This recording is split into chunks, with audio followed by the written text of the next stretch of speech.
Hello and welcome to my channel. My name is Filipa, I'm a transformational coach and I am more than happy to welcome you here. Let your spirit rise.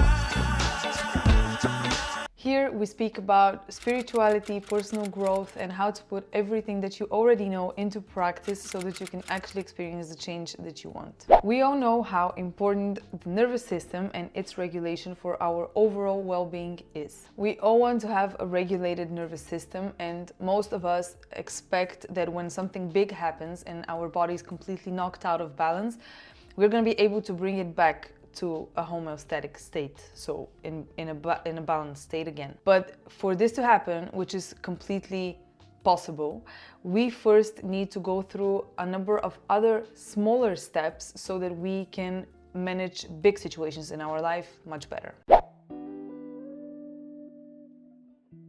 Let's start from what actually regulating your nervous system is. The nervous system is basically your internal system which decides whether you are safe or not. It has the function of always scanning your inner and outer environment, so the experiences that you have outside and also your thoughts and emotions, asking the question, am I safe right now? And based on the answer to this question, it changes the way you feel and the way you behave. If your nervous system feels safe, then you feel calm, present, and clear. If it doesn't, then you feel stressed, overwhelmed, anxious, or you shut down. A regulated system does not mean that you are always calm. It means that you can experience stress in different forms without completely losing yourself into it. When your nervous system is dysregulated, everything from the outside feels more louder, more intense. When it is regulated, you can still feel things, but you're just not overwhelmed by them.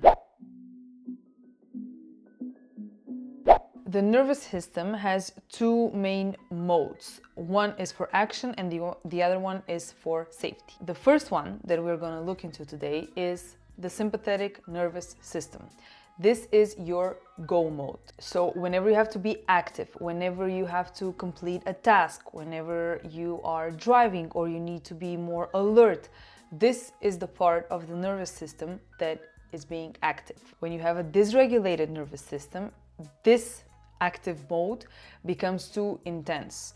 You become too fast, too stressed, everything from the outside world feels just too much. Whenever you get into a fight or flight mode, which is a part of the survival mechanism, your sympathetic nervous system gets activated.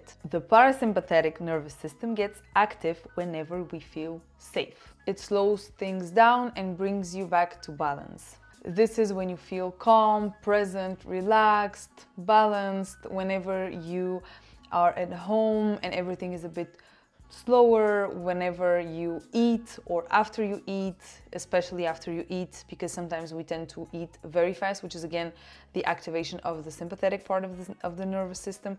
But after we eat, usually, or not usually, but always, the parasympathetic nervous system gets activated. So this is why we feel calm and more relaxed and sometimes even sleepy after we eat. The most important thing that you need to understand is that neither of those two modes are good nor bad. You basically need both of them to function properly. Sometimes you need to be active, you need to be fast, you need to be alert, but other times you just need to be calm and relaxed and slow. So in that sense, a regulated nervous system means that whenever you have to be active, you are active, and whenever you need to be calm and relaxed, you can do that as well. Because if your parasympathetic nervous system is always active, this means that you are going to be lethargic, lazy, you're not going to be able to complete any tasks. So this is also not the definition of a regulated nervous system. So basically you need the go mode in order to function, to take action and to survive.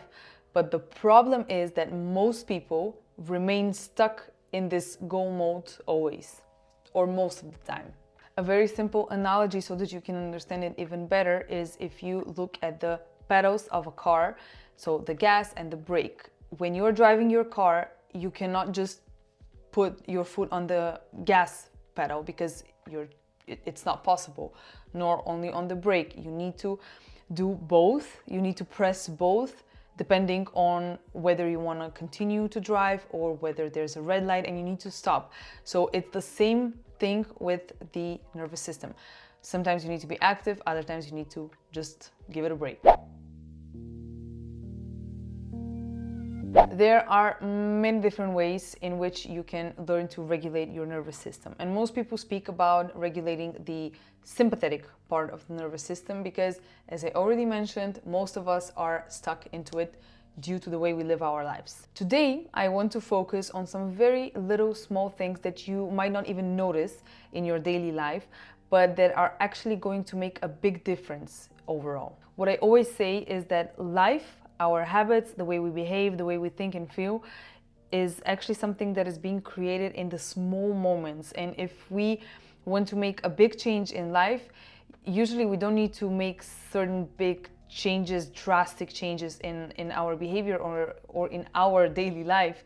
We just need to change a few small things which are not going to be difficult for us, so that we don't feel disappointed if it doesn't happen, but are actually going to lead to some major benefits. So let's look into the first thing that you can change easily, as long as you notice. Most of the time what happens is that we work and we don't really focus on our body, so we don't know what our position is.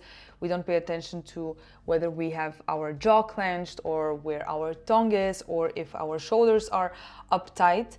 And this is actually something that is very, very important because it can influence a lot the way we feel on the inside. So we can change both ways. We can change from the inside out, so the way we think is going to change the way our body positions itself, but we can also influence our thoughts by changing the position of our body. So whenever you work or you do something that you like, a task or something from your to-do list, then just notice if your shoulders are uptight and if you have clenched your jaw or if your tongue is tight. And if you notice that you have crossed your legs and you are holding them tight, just make sure to change this. So if you see that your jaw is clenched, relax it, relax the tongue, put the shoulders down, uncross your legs, just change the body position so that you send signals to your brain that everything is safe and you're okay.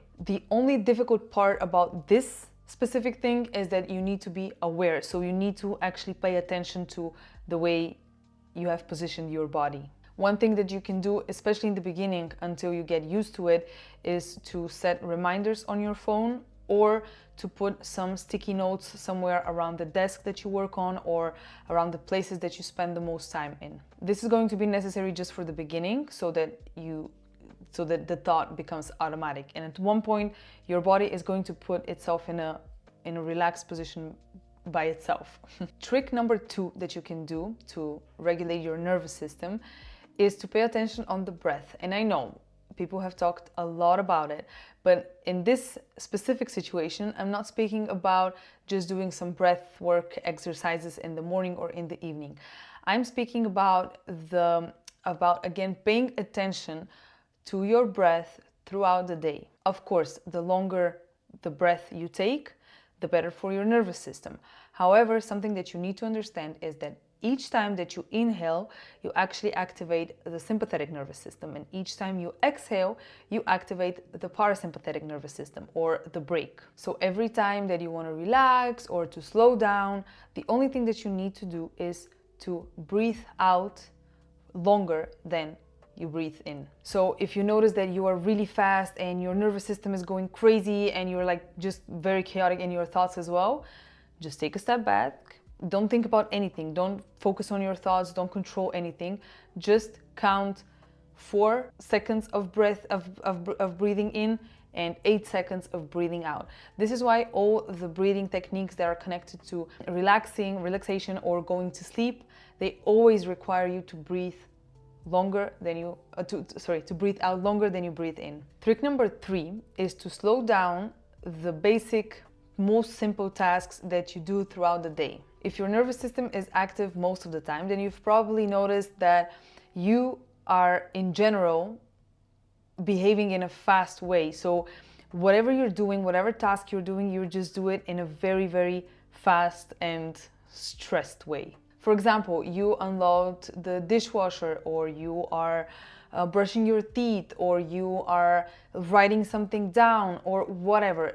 things that don't need to be rushed, we still do them in a very, very fast way without actually the need of it. So a lot of the times you may notice that you are not late, or nobody's waiting for you, or you're just brushing your teeth because you want to go to bed soon. So actually there is nothing that you should rush for, but yet you are still doing it in a very, very fast way. The problem is that again, the nervous system is just too active without the need of it. And in this situation, the only thing that you need to focus on is to become aware of the fact that you are doing something very fast, and again, to slow down. Trick number 4 is something that was very difficult for me to actually achieve, and this is to stop multitasking.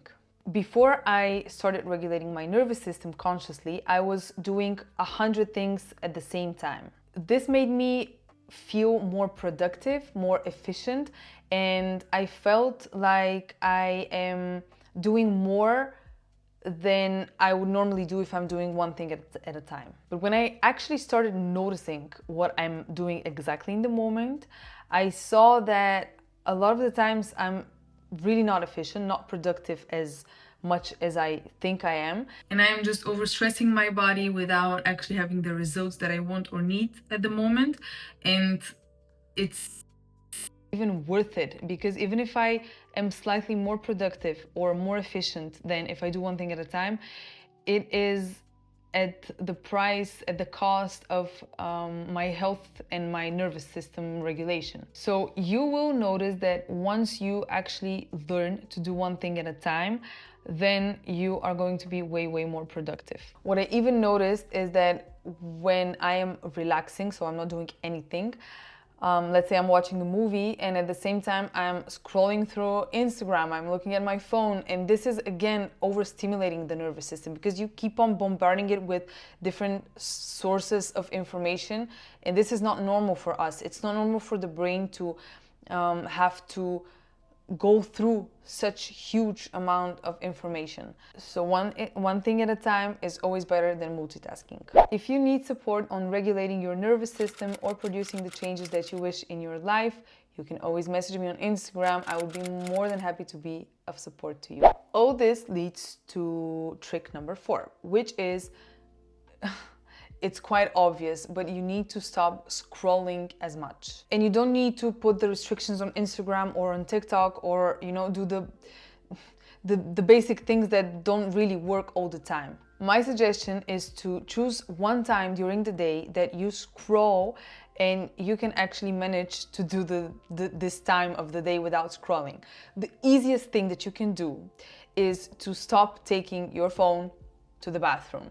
Everybody does it, everybody takes it, but the truth is that if you take a book or if you just don't do anything, this would be so much better for your brain. If you cannot do this, then this means that you are stuck in a dopamine loop. If that's the case, it means that your brain is always seeking more information to scan, more information to process.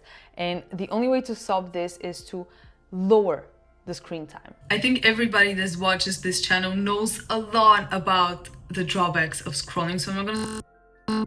But the only thing that you should remember from what I said is that you can choose one time of the day where you scroll and then just stop scrolling during this time. It can be also during traffic, it can be also while driving. So if you drive your car and you stop at a traffic light and you just take your phone, each time that you are at a red light, stop doing this. It might seem like something small, but it can actually influence a lot. The last trick that we are going to talk about today is writing things down. A lot of us try to remember everything, so we constantly have different ideas. We think of different tasks that we need to do. We have these long to-do lists, which are most of the time only in our head. But the thing is that this makes your brain go crazy and you're always stressed to not forget anything. And of course you always do, and when you forget something, then you feel more stressed because you forgot about it. So the easiest way is to just put everything down in one place. Before, I used to have different to-do lists for all different aspects of my life. This was making me go crazy again because I have something, I have a to-do list that is on my notebook, then I have another one that is on notes on my phone, then I have another one that is on OneNote, which is an app. So this is again just, it's too much. You don't need this. You just need one space to keep everything. Of course, you can make different to-do lists, for example, like something that is connected to your job, and other thing that is connected to your other to-do list that is connected to your side hustle. This is okay, but as long as you keep them at one place that is easily reachable for you. So in that sense, a notebook maybe is not the best idea, because you need to take it everywhere with you, and you obviously don't do that. But if you keep it on your phone, and ideally if it syncs automatically through your laptop with your laptop, then this is going to be the best scenario, because each time that you think of an idea or you think of something that you need to do, you just open your phone, very quickly write it down, and then it's automatically synced to your laptop, and easy, it's done. And then you are going to have so much more headspace to be creative, to think of other ideas, to not be stressed, so that you can actually live a much better life. Don't forget that regulating the nervous system and producing any form of change in your life takes time, and it takes practice. So whatever you do, whatever you choose from what I shared, from the tricks that I shared with you, just be patient with yourself. Keep on practicing, and after a while, you're going to see the good results, I promise. Don't forget to like the video and subscribe to the channel. Thank you so much for being with me today. I wish you an amazing week, and I'm going to see you next time.